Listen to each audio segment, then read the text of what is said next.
Halo guru-guru Indonesia. Salah satu kebijakan baru yang diluncurkan dalam kurikulum Merdeka adalah gerakan transisi PAUD ke SD yang menyenangkan. Gerakan ini mengajak kita untuk mencapai 3 target perubahan, yaitu satuan pendidikan perlu 1. Menghilangkan tes calistung dari proses penerimaan peserta didik baru di SD. 2. Menerapkan masa perkenalan bagi peserta didik baru selama 2 minggu pertama di PAUD dan SD. 3. Menerapkan pembelajaran yang membangun 6 kemampuan fondasi anak di PAUD dan SD. Untuk mencapai 3 target perubahan tersebut, Kemendikbudristek sudah menyusun berbagai kebijakan pembelajaran. Melalui kurikulum Merdeka, capaian pembelajaran di PAUD disusun selaras hingga SD kelas awal. Standar kompetensi lulusan untuk PAUD juga dapat dibangun hingga akhir kelas 2. Ditambah adanya perancangan 6 kemampuan fondasi yang dapat terus dibangun dengan menggunakan kurikulum PAUD maupun SD. Para guru PAUD dan SD kelas awal tidak akan sendiri dalam upayanya mendampingi anak dengan lebih baik karena telah disusun sumber belajar untuk para guru. Apa saja sumber belajar yang sudah disediakan Kemendikbudristek untuk mendukung guru? Mari kita kenali lebih jauh mengenai kurikulum Merdeka PAUD yang dirancang untuk turut menguatkan transisi PAUD ke SD. Dalam menerapkan kurikulum Merdeka PAUD, guru terlebih dahulu perlu mempelajari sumber belajar transisi PAUD ke SD yang menyenangkan, yang telah disediakan oleh Kemendikbudristek. Sumber belajar ini disusun dengan menggunakan prinsip-prinsip kurikulum Merdeka PAUD yang menghargai hak anak untuk berproses, memastikan anak berkembang dengan utuh, dan menjaga agar setiap kegiatan yang dilakukan efektif dalam membangun kemampuan fondasi. Sumber belajar ini dapat pula digunakan oleh satuan pendidikan yang menerapkan kurikulum 2013. Sumber belajar tersebut yaitu 1. Sumber belajar mandiri di kanal Kemendikbudristek yang dapat diakses dengan 2 cara. Untuk guru RA, MI sederajat yang belum memiliki akun belajar.id dapat mengakses laman website Direktorat Pendidikan Sekolah Dasar dengan link ditpsd.kemdikbud.go.id/transisi PAUD SD.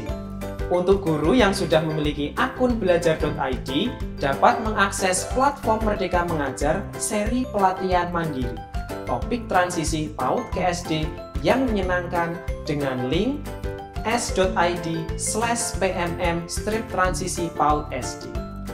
2.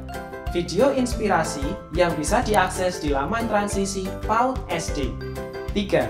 Diklat teknis yang akan diluncurkan pada bulan Juli 2023. Kami mendorong Bapak Ibu Guru untuk mengakses sumber-sumber belajar ini untuk mencapai 3 target perubahan dalam gerakan transisi PAUD ke SD yang menyenangkan. Pengetahuan dari alat bantu yang sudah disiapkan pemerintah juga akan menghindarkan Bapak Ibu dari miskonsepsi dan misinterpretasi yang kurang tepat terhadap gerakan transisi PAUD ke SD yang menyenangkan.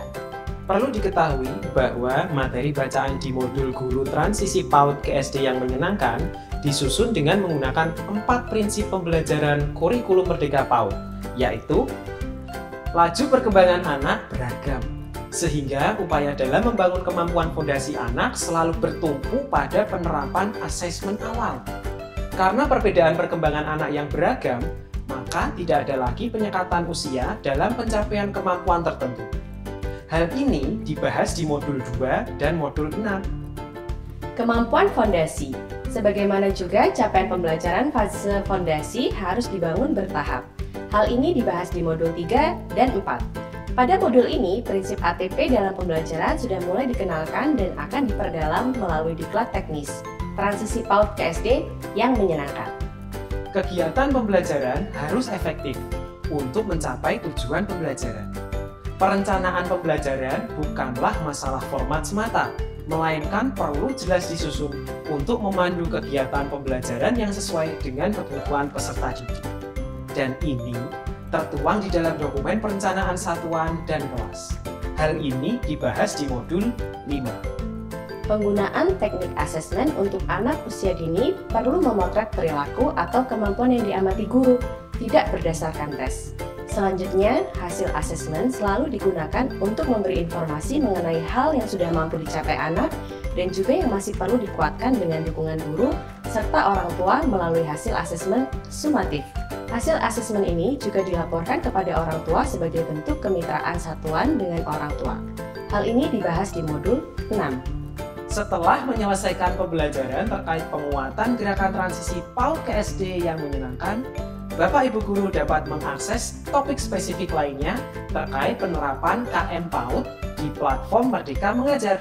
Pembelajaran pada topik-topik spesifik ini akan membantu guru PAUD memahami dan menerapkan KM PAUD secara lebih mendalam. Dengan standarisasi sumber belajar ini, kami percaya bahwa guru PAUD dan SD akan memiliki kemampuan fondasi yang selaras dengan desain kurikulum Merdeka PAUD. Fondasi ini penting sekali agar anak usia dini dapat melanjutkan proses pembentukan kemampuan fondasi hingga akhir kelas 2. Demikianlah tutorial singkat kali ini tentang sumber belajar kurikulum Merdeka PAUD dan penguatan gerakan transisi PAUD ke SD yang menyenangkan. Jangan lupa untuk mempelajari dan mengaplikasikan materi yang telah dipelajari agar anak didik dapat memiliki kemampuan fondasi yang baik sesuai dengan desain kurikulum Merdeka PAUD. Terima kasih telah menyimak tutorial ini. Ayo gunakan alat bantu pembelajaran di Laman dan PMM. Jangan lupa untuk mengunggah aksi nyata melalui PMM atau Laman. Aksi nyata merupakan akhir dari perjalanan belajar guru dan kepala sekolah.